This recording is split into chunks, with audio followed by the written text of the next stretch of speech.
Hey, everybody. It's your girl, Donna Jean, coming to you from Charleston, South Carolina. It is a pleasure to say hello to you tonight. I'm still working out the kinks in my schedule. But until then, tonight I would like to give you a important part of storytelling. I did not know these things before. I just knew telling stories was telling stories, right? So it's just a person and something happens with that person and that's the it. That's the end, right? Not exactly. There's key points that I've probably missed, but the important part of it is that when you are selling a product or you are trying to get help with something else, you're going to want to tell a story. So if you're wanting volunteers, or if you're wanting donations, or if you're wanting someone to buy your product or join your company or whatever it is, when it comes to business, you want to tell them stories. And the reason being is because storytelling sells. Stories sell. Not your product. They're buying you and the value you're putting on the table. So I want to give you those details on how to structure a story so that you can use those in confidence and start learning how to structure your own stories. So without further ado, if you are catching me, drop a hello and let me know where you're coming in from. I want to know where you're coming from so I can connect with you. I'm not going to try and sell you a product or anything. I just want to say hello and make connections. With that said, here it goes. So with storytelling, we always know that there's a beginning, a middle, and an end, right?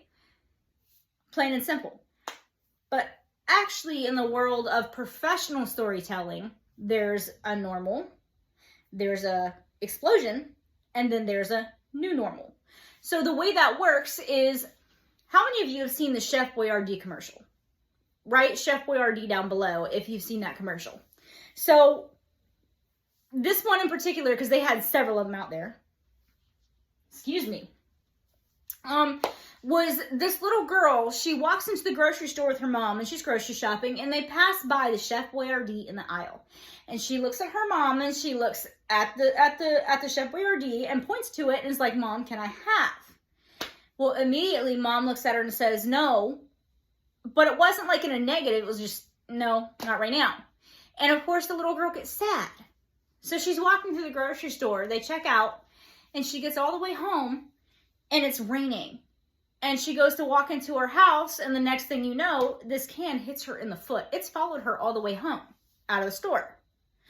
And the moment she looks down and sees it, she's excited.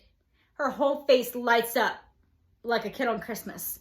And that moment was that aha moment when that can hit her foot. My goodness, like, can you imagine how exciting that would be? So it takes it into, the new normal, where she's happy. This is a story, and we don't realize that it's a story because it's just a commercial and nobody's talking. But in reality, it's a story, right? So it has an identifiable character. That character would be the little girl, right? That's part one. You need specific details. Well, I said they were in a grocery store. If you've been in a grocery store before, drop grocery because you know. And you've also been in that moment where mom has told you notice something, and that emotion that you're feeling when they're like, "No, you can't have that candy bar," or "Mom, can I have that candy or that bag of chips?" No. But you understand that feeling. So drop grocery down below if you understand that feeling, because I'm sure you do. If you don't, I don't know what to tell you. But you can see the raw emotion in her face. That comes to the third part. So you've got the specific details, you've got the identifiable character, which is the girl, and then you have the raw emotion, which is the sadness on her face. That's important because you're resonating with it, right? When you tell a story, you're not showing them pictures of anything. You're letting them make pictures in their head, just like you would with a story. If you like to read books, drop book down below. When you are reading a book and there's a story in the book, I'm a Harry Potter fan, drop Harry Potter if you like Harry Potter. In Harry Potter, you are painting that picture in your mind. Whatever book it is you're reading, when they give you details, you are slowly painting your own picture. Of course, obviously, if you read the books before the movies, you're going to be like, "That's not what I pictured." And that's okay. But the point is you get that point, like whenever you're listening to whatever that story is, you are painting a picture in your own mind. This is what you see. You may not see the same thing they see, but this is what you see. And this is what you're doing to your audience. So you are giving them something to resonate with. You're giving them something that they can connect with. And this is what sells whatever the product is that you are trying to sell, whether it be volunteering, whether it be getting donations, like I said, or selling a product, or trying to get them to sign up on your team. So the last portion of it is a significant moment. It doesn't have to be an explosion, like I said, where it was a new beginning, or it was the beginning, the explosion, and the new beginning. It doesn't have to be explosive. That little can hitting her foot was enough to be that aha moment, right? Aha. So the point of the story is she wanted that can. She didn't get it. She was sad because mom told her no. The can followed her home. It hit her in the foot. Aha! She's so happy.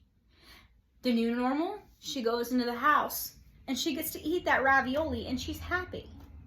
So if I jumped in and I told you, oh, this ravioli is organic, it's made with real beef, it's this, it's that, are you going to resonate with that, or are you going to resonate with the child in the story where you like that taste of ravioli and that's all you care about? Because I could tell you, I'm a fat kid at heart. Drop fat kid down below if you're like internally a fat kid and you love food, period. I'm a fat kid. I used to love Chef Boyardee, and I still do from time to time, but I gotta watch them carbs. But anyways, you're not gonna want to hear about what's in that product or how it's made. The only thing you want to know is that you have that product. When you jump in and you tell all these things, like the mechanics of how it's made and what's in it and what it does for you, when you're jumping into those things instead of letting the story tell itself, what you're doing is you're giving your audience too much to process, and now they have to think about it. If you just tell them what they need to know, which is the story, they're going to want to get up from the store, or get up and go to the store and get it. Now, as far as the parts of the story, do not skip the normal. The first part of the story, you cannot skip that. Because if we're talking about the commercial, the Chef Boyardee commercial, then all I'm going to see is that can hitting her foot and her getting excited and going to eat it. Is that going to make you want to run to the grocery store? No, because it doesn't resonate with you at all. Or in another scenario, if I told you that I don't sell skincare, so I can actually safely use this, but I'm not here to sell anything to you. I'm just here to give you advice.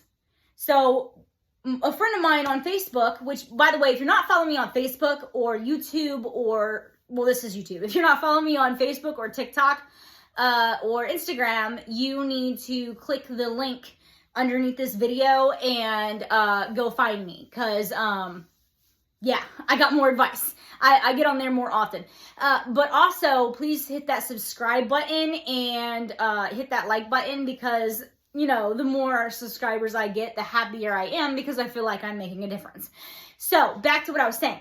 So this girl, she had skincare, and it was a photo just like this. You see where my hands are underneath my face? We'll just pretend that's a box.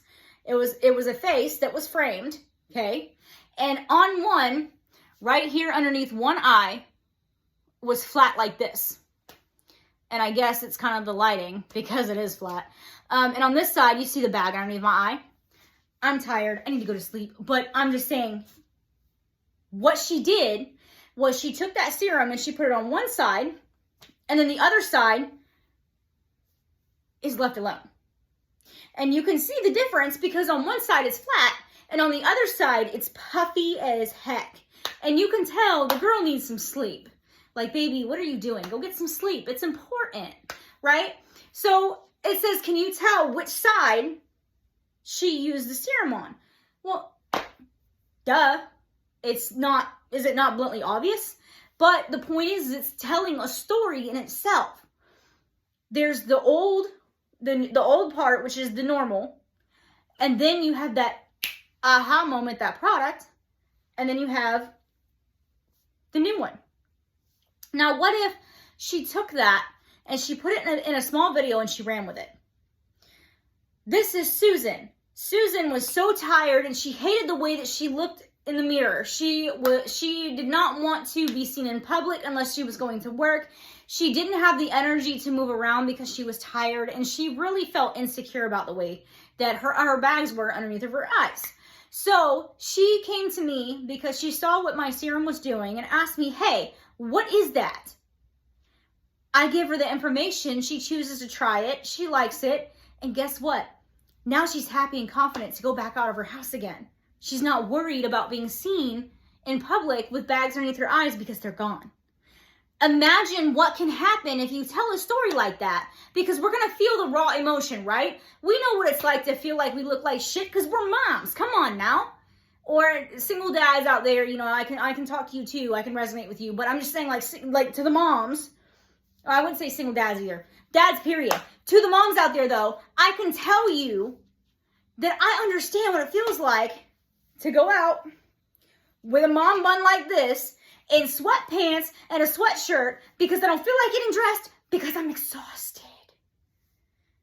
But I also know what it feels like to put that makeup on and all you see underneath my eyes is the baggage, because if you don't have the best concealer, it's not gonna cover that, right?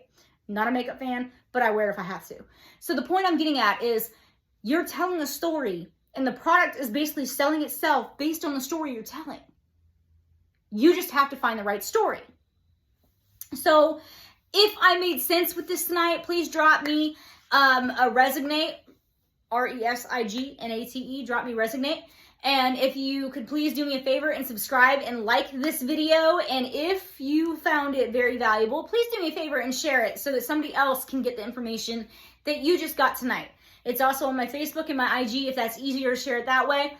But as it is late and I am headed to bed. But stay tuned, because in the next day or two, I will be posting a second part to this, which is going to tell you about what stories are what and who to tell them to and what they are for. This way you have the right story, because it's not just important to structure your story properly, it's also important as to what story you choose. So if this is helpful, drop helpful down below. Share this video, like this video, subscribe to this video, and jump down in the link down below and join me on my Instagram, my TikTok, and my Facebook. Much love to you guys. Bye.